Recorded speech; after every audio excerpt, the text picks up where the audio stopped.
right, team. Let's collect the usual data and report any abnormalities. Nathan, we need a count of sea turtles in this area to compare with previous visits. Can you handle it? I can turtily handle it, Captain. I'm fantastic. No, I'm phenomenal at counting. Wow, Nathan. Honey jokes are so last year. Oh, and Nathan, make sure you note the totals per species. Noted. I would also like to note that we have a problem. I don't know the types of sea turtles and how to tell them apart. That's okay, Nathan. I can help you out. There are 7 species of sea turtle in the world, but here at Station 66, we commonly see 2 of them, green and loggerhead. Is that because the other 5 are endangered? Unfortunately, all 7 species are endangered or threatened. The challenges sea turtles face are all around. For example, boat strikes are a major problem for turtles when they come up for air. And trash on the shoreline and in the water is a big problem too. A plastic bag floating in the water looks just like a jellyfish, one of the sea turtle's favorite snacks. So what can we do to help? Well, Nathan, simple things can make a big difference if we all do them. Choosing a reusable water bottle will keep plastic ones out of landfills and oceans. And using cloth shopping bags means fewer plastic ones find their way to the ocean. Reduce, reuse, recycle. Exactly. Beyond that, we need to respect nature's boundaries.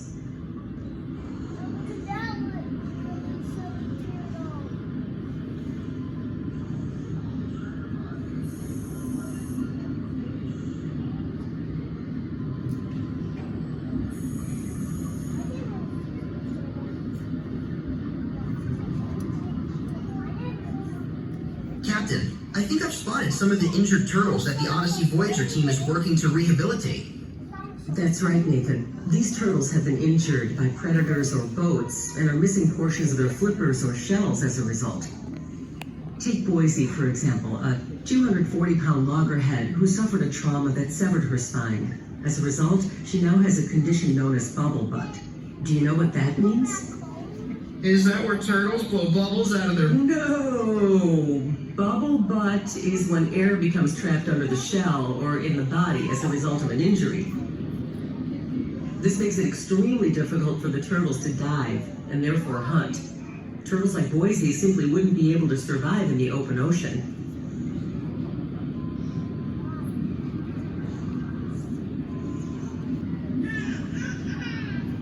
Captain, I see a turtle that's floating kind of funny, like at an angle. Is that bubble butt? Good catch, Nathan. It is. I can spot a bubble butt a mile away. That's probably Charlie, a loggerhead turtle that was rescued in Florida after being struck by a boat.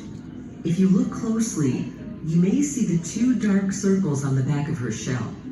Those are weights that were added to counteract the trapped air, helping her to swim more naturally. She's become so good at diving and navigating her way that she can comfortably nestle in between the rockwork for a nap. I love a good nap. Well, so do sea turtles. They can hold their breath for hours at a time. And that shell of hers blends into the surrounding environment, so it's a pretty safe spot to take a snooze. So she's all better? Not quite, Nathan. As Charlie grows, her weights will need to be adjusted to account for her growing size. Bubble butt would leave her very vulnerable to predators and unable to survive on her own. We see this kind of injury all too often, and that's why OdySea Aquarium stands ready to work with turtles like Charlie to provide them a forever home.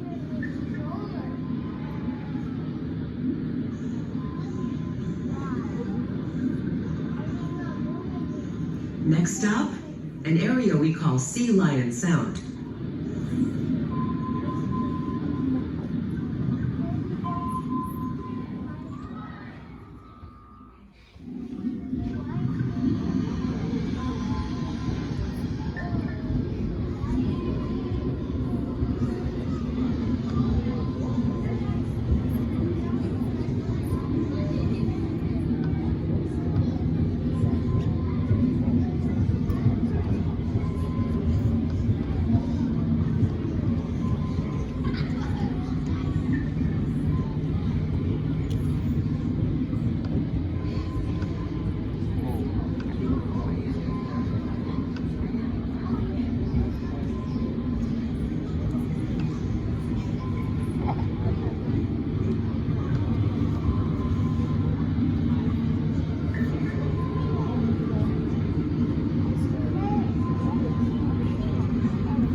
This is Captain Brizo from Mission Control. We're going to pause momentarily here at 100 feet so that we can do a system check. We should be getting back on course in a minute or two. Captain Brizo? This is Nathan again. Yes, Nathan, what is it? Ma'am, I'm curious. How can I assist with our mission today? I'll be looking to you to be my eyes and ears down there. We can see a lot from Mission Control, but your observations and those of the recruits are vital to our research. Will do. First up, I see a very large gray fish with a grumpy face. Is that a grouper? It is a grouper. Can you tell if it's a boy or a girl? Of course I can. Not tell. How can you tell?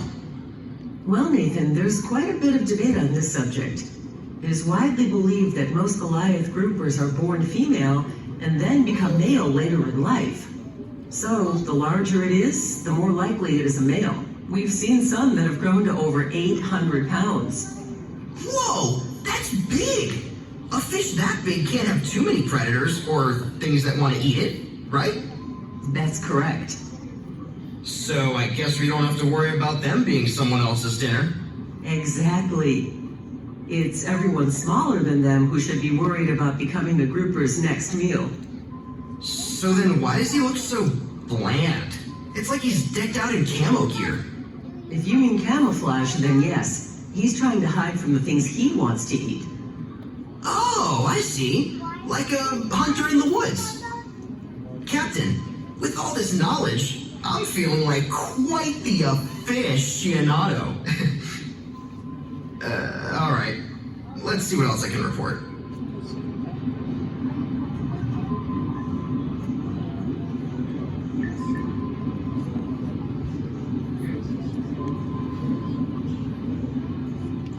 Whoa!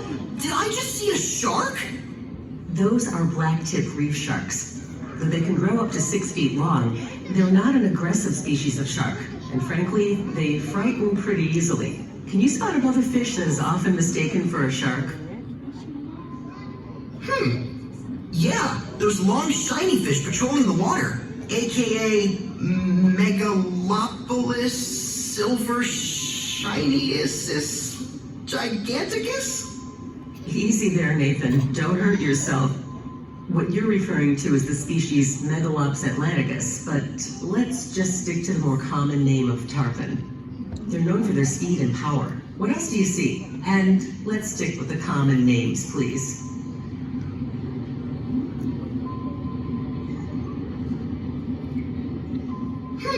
I see a flying pancake with a tail.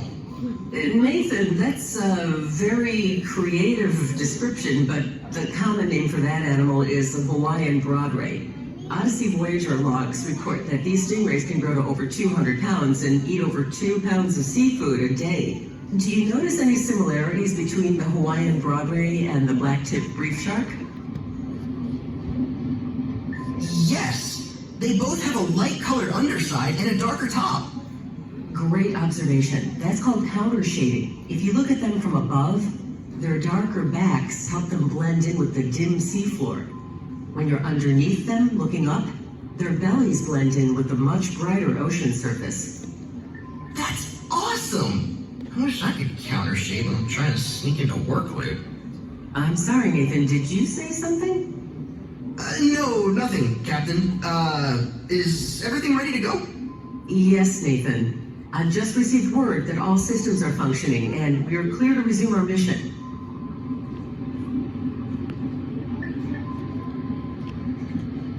Our next stop is Station 66. OdySea Voyager has had a team out there for some time, rehabilitating and monitoring at-risk sea turtles. I want to see that they have everything they need.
Welcome to Sea Lion Sound.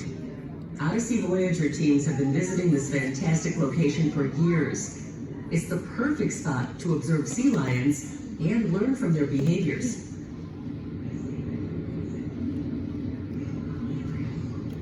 Wow, look at them move. Sea lions are fast like Michael Phelps.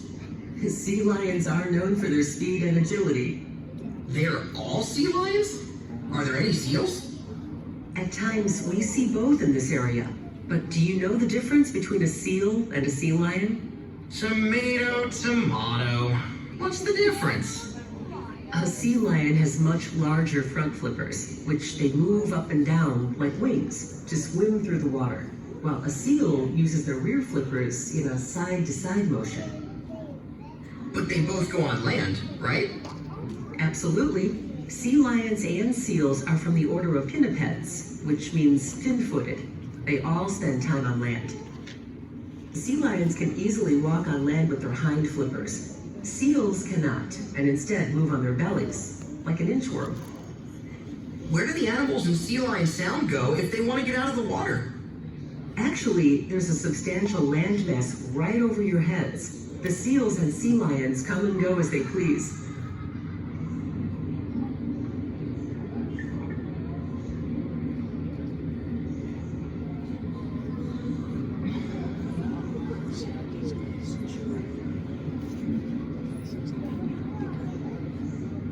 If I could swim like that, I'd never come out of the water. Well, you would eventually, because just like us, sea lions and seals are mammals. So they breathe air. They do. They can hold their breath for about 10 minutes, but eventually need to surface. Okay, so we're both mammals and breathe air. And so much more. Just like us, they give live birth, nurse their young, and even have hair on their bodies. I had no idea we had so much in common. It's like we're meant to be forever friends. Furry funny, Nathan. You know, sea lions are also furry intelligent. For sure. Like the Einstein of the ocean. You're on a roll, Nathan. Sea lions are capable of learning complex behaviors, and our OdySea Voyager team learns as much from them as they do from us.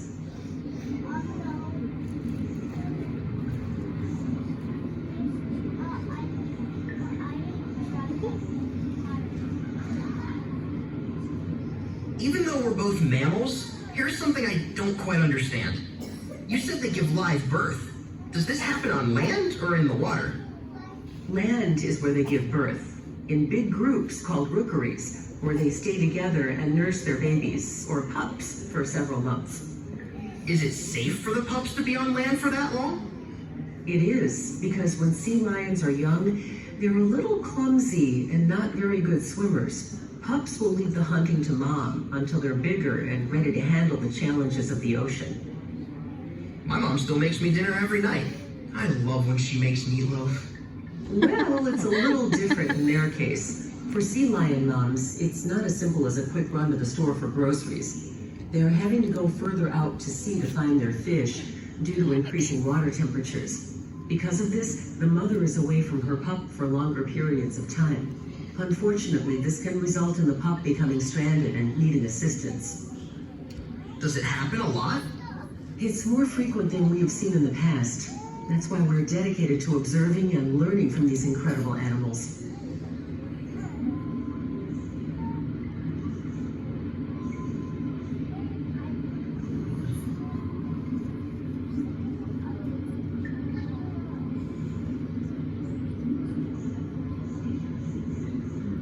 Okay, Nathan, time to continue our voyage. We've saved the best for last.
Captain. Yes, Nathan. Everything okay? This is the best day ever. And why is that, Nathan? Because I love sharks. I thought you might like this area. I noticed in your profile that you were a shark enthusiast. What is it you like so much about them? What's not to like? Just look at them. They're beautiful.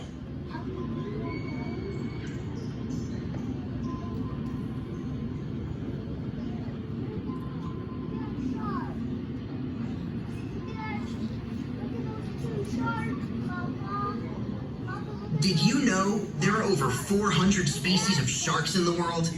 I did. And even though sharks are one of the oldest species to inhabit the Earth, new species are still being discovered. OdySea Voyager crews have come to this spot for years and observed species such as sandbar, nurse, lemon, and sand tiger sharks. What else do you know about sharks, Nathan? I know they have like a gazillion teeth. Well, that's a slight exaggeration, but they are constantly generating teeth. As one tooth falls out, a new one comes in right behind it. Sharks can produce around 30,000 teeth in a lifetime. That's a lot of toothpaste. It's important to keep learning about these sharks so that we can better understand how they keep the ocean in balance.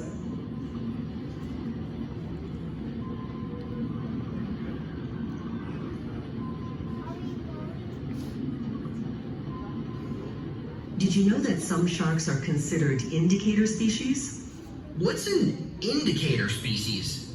It means that the health of the sharks is used to indicate or tell us about the health of the surrounding ecosystem.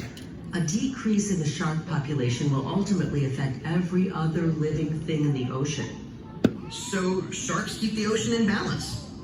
More than that, Nathan, changes in the ocean can even cause changes on land. In short, if it affects the sharks, it will eventually affect humans. Well, what does affect the sharks? Several things. Finning, pollution, and changes in habitat are all factors. But ultimately, humans are the biggest threat to sharks. Sounds like they should be more afraid of us than we are of them. You're right, Nathan. Flying champagne corks, falling coconuts, and lightning strikes are much more likely to hurt you than a shark. Sharks are strong, fast, and efficient predators, but humans aren't on the menu for them. You and I just aren't that appetizing. I bet you they would like my mom's meatloaf, though.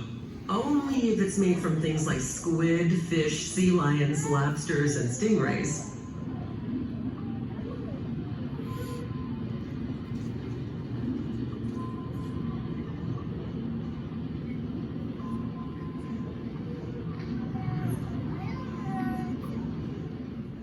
Remember, Nathan, respect is the key.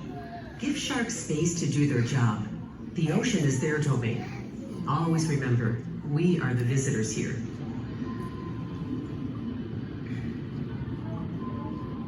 And with that, it's time to bring you back to OdySea Voyager Base. Aw, can't we just stay a little longer? I have a feeling you'll be spending a lot of time learning about the sharks, turtles, and sea lions of the world, Nathan.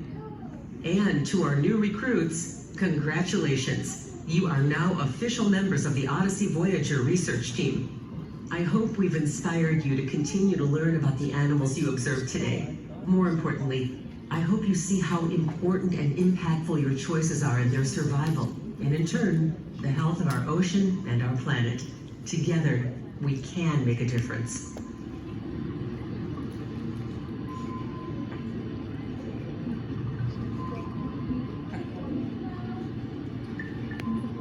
Nathan, are you ready to bring her home? Aye, aye, Captain. Return to base, commencing.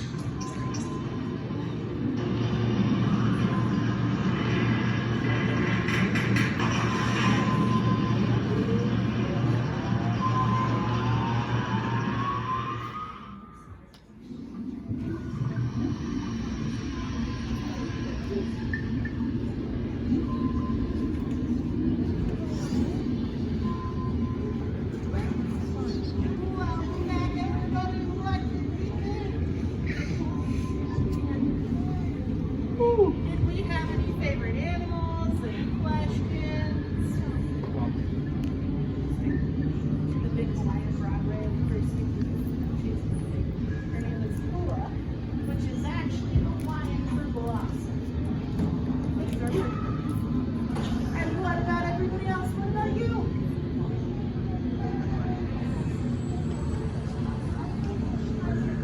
So that would be a honeycomb right here.